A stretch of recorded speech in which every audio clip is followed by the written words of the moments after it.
quilômetros. É só no Brasil que nós temos o criminoso suicida, que é abordado pela polícia e por livre e espontânea vontade convida a polícia para ir à sua casa. Jefferson Nascimento da Silva.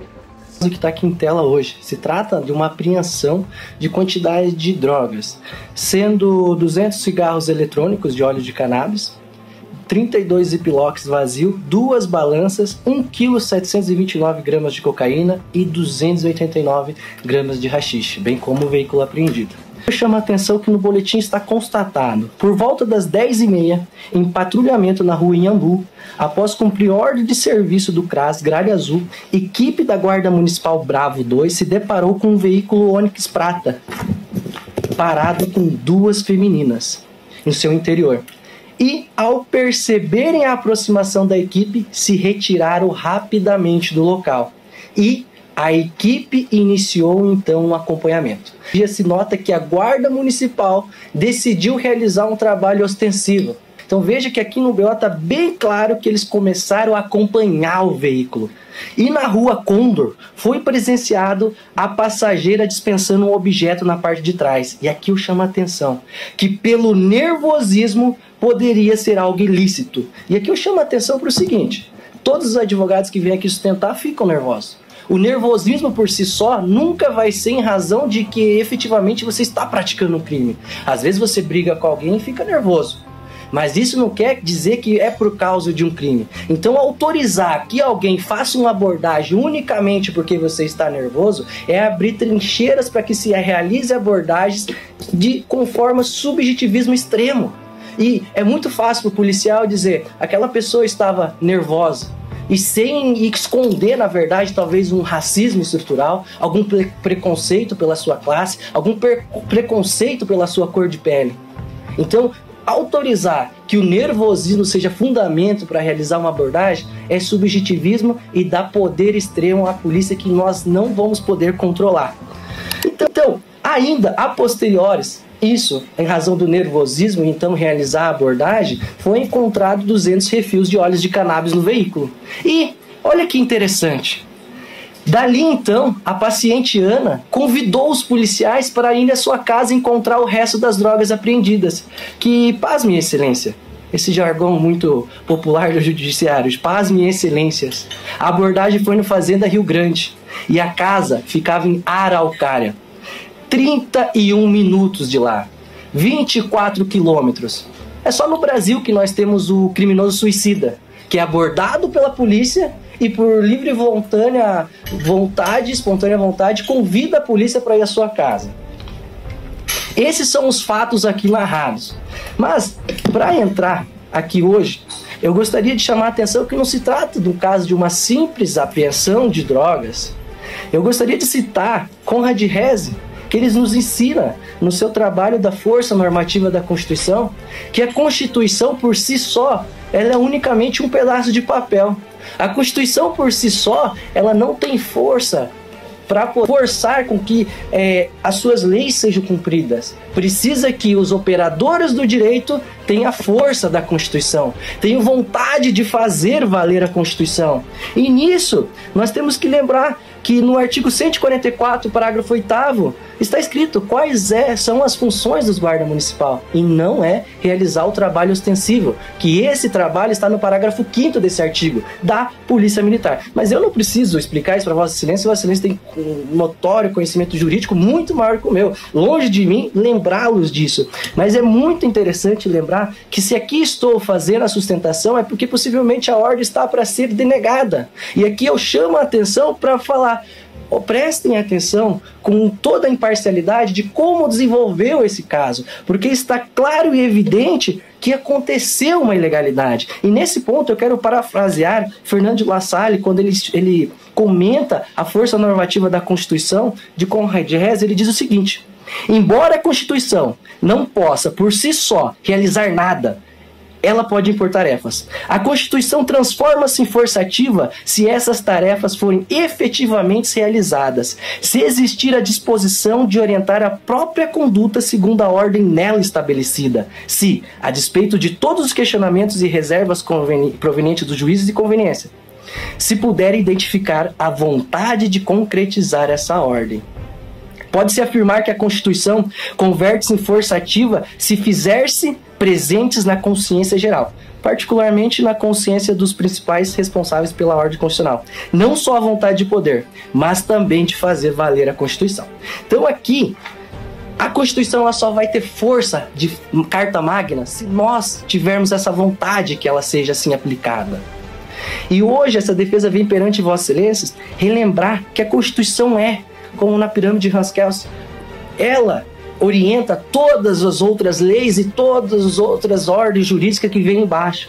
E aqui nós estamos brigando pelo direito de todos os cidadãos. Não é o direito das pacientes, é o direito de todo cidadão poder caminhar pela rua livremente e saber que a sua cor de pele ou a sua classe social não vai ser motivo para ficar sendo abordado todo momento. É o direito de todos os cidadãos poderem ficar na sua casa, no seu livre aconchego do seu lar, sem que a qualquer momento alguém vai invadir sem uma suspeita, uma fundada suspeita. E nós sabemos que está sedimentado nas cortes superiores que se exige fundada suspeita para se realizar a busca pessoal. E neste caso aqui não tinha fundada suspeita. Neste caso nós temos 3 nulidades, eu aponto cada uma. Sendo a primeira a abordagem feita pela Guarda Municipal. Veja, a fundamentação pela realização da abordagem da Guarda Municipal foi: o veículo se colocou em movimento quando avistou a polícia. Que subjetivismo extremo, porque todo veículo que está parado, em algum momento vai começar a andar. E quem disse que isso é porque está cometendo crime? Veja que a abordagem ela tem que ser realizada quando se tem fundada a suspeita que realmente possa estar acontecendo algo ilegal ali. E neste caso, eu quero citar um recurso especial que já foi citado aqui hoje pelo vereador 197.711.9, que diz: permissão para ler a emenda. Recurso especial, tráfico de drogas, atuação dos guardas municipais, busca pessoal, ausência de relação clara, direta e imediata com a tutela dos bens, serviços e instalações municipais, impossibilidade, prova ilícita, violação do artigo 157, 244. Veja então que para talvez fundamentar uma possibilidade da Guarda Municipal realizar esse trabalho, tem que estar atrelada ao seu serviço patrimonial. E eu pergunto, em que serviço patrimonial está? Verificar um carro se colocar em movimento e o principal ponto que coloca nulidade na atuação da Guarda Municipal aqui é: a equipe iniciou um acompanhamento. Iniciar um acompanhamento não é cuidar do bem público, é acompanhar alguém que eles colocaram, entender estar em atitude suspeita. Atitude suspeita, colocar o carro em movimento. A Constituição não atribui à Guarda Municipal as atividades ostensivas típicas da Polícia Militar ou investigativas da Polícia Civil. A Guarda Municipal não são como se fossem verdadeiras polícias municipais, mas tão somente a proteção dos patrimônios do município, neles incluídos os seus bens, serviços e instalação. A exclusão dos guardas municipais do rol de policiamento extensivo ou investigativo foi feito por nós, pela própria população na promulgação, quando houve a criação da Constituição Federal em 1998. O povo decidiu, a função do guarda municipal é essa, a função da polícia militar é essa, a função da polícia civil é essa. O povo decidiu. E aqui nós estamos para julgar, aplicar a lei de maneira imparcial, nunca deixar interesses políticos, porque ninguém aqui desconhece que o flagrante, o porte de droga, o seu flagrante é postergado no tempo. Ter em depósito, trazer consigo guardar, é um flagrante postergado. Nós sabemos disso. Mas como saber que alguém está praticando um delito? A própria Constituição, as próprias cortes superiores dizem: precisa no mínimo de diligências prévias para ter garantia de que não está sendo violado o direito individual. E neste caso, quando a Guarda Municipal vê um veículo que ela se suspeitou que praticava um crime por se colocar em andamento, deveria ligar para a Polícia Militar, ligar para a Polícia Civil, passar a placa do veículo, não ela ir até lá e fazer o trabalho extensivo. Aqui nós temos que lembrar da separação de poderes. Talvez, encontrou droga, tem que prender. Mas a lei está dizendo que a guarda não poderia atuar daquela maneira. Mas foi encontrado droga. Não, calma, eles não tinham nem como imaginar que teria droga ali. Então, o nosso papel não é falar que a lei é mal feita, não, mas só aplicar o que está escrito nela de forma precisa, e lembrar que nós precisamos ter a força da Constituição. Vamos relembrar, a Polícia Militar e a Guarda Civil, a Polícia Civil, em contrapartida à possibilidade de exercer essa função pública e monopólio do estatal da violência ou da serviço ostensivo, estão sujeitas a um controle externo do Ministério Público, lá no artigo 129, inciso 7 da Constituição Federal, e o Poder Judiciário, a Polícia Militar e a Justiça Estadual. Já, por sua vez, a Guarda Municipal não tem esse controle externo, não existe esse controle pelo Ministério Público. E aí, nós devemos observar que naquele caso, o caso do veículo se pôr em movimento nem sequer podia ser uma fundada suspeita, e muito menos autorizar a Guarda Municipal a realizar um trabalho ostensivo de perseguir aquele veículo. Nada de ilícito tinha sido visto naquele momento, nada de ilícito. O carro estava simplesmente parado. Então, essa é a primeira nulidade nesse processo. O trabalho ostensivo, claro, da Guarda Municipal. Não tem como dizer que a Guarda Municipal não fez um trabalho ostensivo. Vamos ver. Ela viu o veículo em movimento, seguiu ele, abordou, revistou e andou 24 quilômetros até a Araucária fazer a apreensão. Isso não é um trabalho ostensivo? No mínimo, na abordagem, podia ter ligado sim para a Polícia Militar. Ou veja que teve sim uma usurpação de poderes.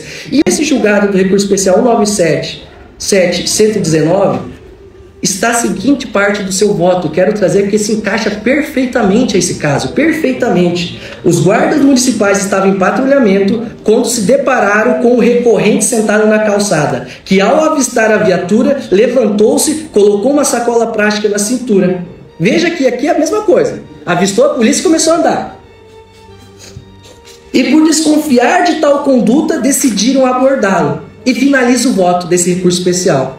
Ainda que eventualmente se considerasse provável que a sacola ocultada, ou no caso, que teria alguma substância ilícita no carro, no nosso caso, pelo réu estivesse objetos ilícitos, não estavam os guardas municipais autorizados naquela situação de avaliar a fundada suspeita. E absolveu, naquele caso, os réus. E cita ainda o agravo regimental no 753.051, que foi julgado dia 20 de março desse ano, com o mesmo tema. Então, adiantando ainda, vamos observar que o segundo motivo da abordagem foi o nervosismo. E o nervosismo já está sedimentado nos tribunais superiores, e cito de maneira rápida o HC 760.031, e o informativo 732, RESP 1961459, que consideraram ilegais as buscas baseadas no nervosismo. E por terceiro, não precisa de grande raciocínio, que não existe criminoso suicida, que vai chegar e ver a polícia e falar, vamos lá em casa que tem droga.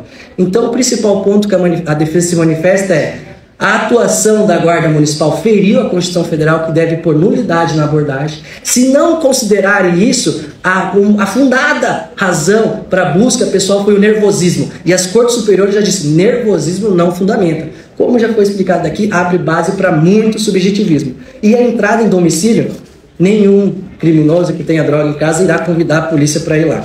Vossa Excelência, assim que se manifesta, pedindo pela nulidade das provas,